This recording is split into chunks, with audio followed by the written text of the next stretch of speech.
কোন ধাতু দিয়ে গড়া আমাদের এই অকুতোভয় বৈমানিকরা, যারা দেশের মানুষের জানমাল বাঁচাতে যুদ্ধের ময়দান ছাড়াও নিজেদের জীবনটা উৎসর্গ করে দিতে পারেন?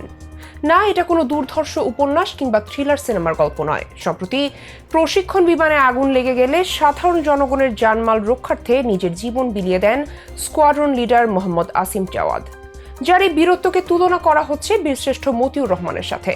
এরকম সাহসী কিছু সেনা আছে বলেই আজও আমরা বাংলাদেশি হিসেবে গর্ববোধ করতে পারি।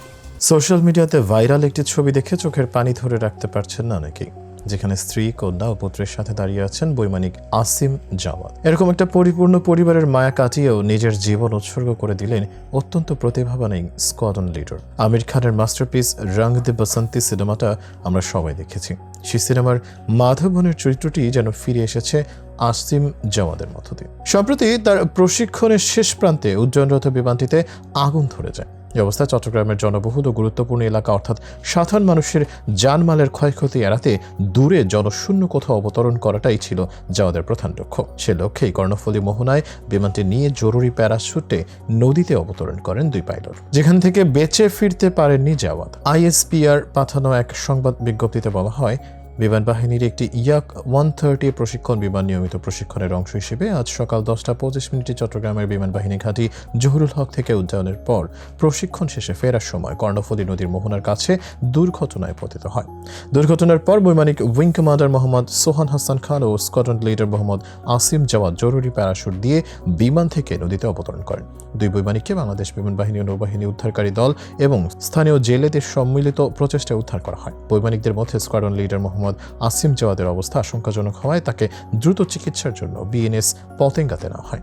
এ সময় কর্তব্যরত চিকিৎসক তাকে মৃত ঘোষণা করেন। জাওয়াদের চাকরির কারণে স্ত্রী ও দুই সন্তান সহ চট্টগ্রামে থাকতেন তার বাবা ডাক্তার আমানুল্লাহ আর মা নীলুফা আক্তার। একমাত্র সন্তানের মৃত্যুর খবরে মা নীলুফা আক্তার পাগল প্রায় বাকরুদ্ধ হয়ে খুঁজে বেড়াচ্ছেন সন্তানকে।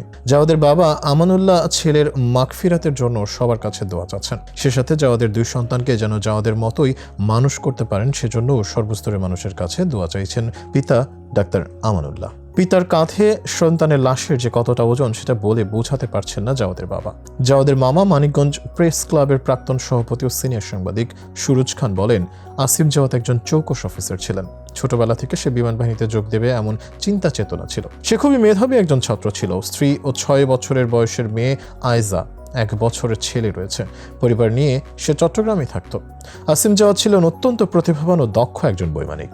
2010 সালের 10 জানুয়ারি তিনি বাংলাদেশ বিমান বাহিনীতে যোগদান করেন এবং 2011 সালের 1 ডিসেম্বর ক্যাডেটদের জন্য সর্বোচ্চ সম্মান সোর্ড অফ অনার প্রাপ্তি সহ জিডি শাখায় কমিশন লাভ করেন।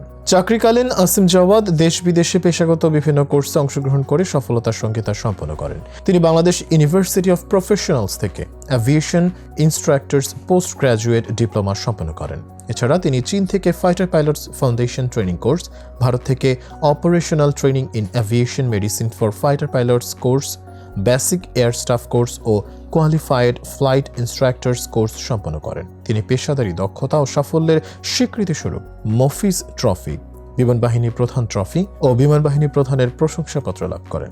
এছাড়া ভারতীয় বিমান বাহিনীতে কোর্সে অংশগ্রহণ করে সাফল্যের স্বীকৃতিস্বরূপ ইন্ডিয়ান এয়ার অর্জন করেন। শুক্রবার বিকেল 3টার দিকে মানিকগঞ্জ জেলা শহরের সেওতা কবরস্থানে জাওয়াদের নানা মহরুম মোহাম্মদ রউফ খানের কবরেই তাকে দাফন করা হয়। এর আগে দুপুর 12:15টার দিকে নিহত পাইলট আসিম জাওয়াদের মরদেহ বহনকারী বিমান বাহিনীর একটি হেলিকপ্টার মানিকগঞ্জের শহীদ মিরাজ তপন স্টেডিয়ামে অবতরণ করেন। এর কিছুক্ষণ পর হেলিকপ্টার থেকে তার কফিনবন্দি মরদেহ কাঁধে করে নামিয়ে আনেন বিমান বাহিনীর সদস্যরা। পরে নিহত জাওয়াদকে গার্ড অফ অনার দেওয়া হয়। জাওয়াদের আত্মত্যাগ ছুঁয়ে গিয়েছে দেশের সর্বস্তরের মানুষকে। তার এই বীরগাথা আগামী সব প্রজন্মের কাছে অনুপ্রেরণা হয়ে রইবে।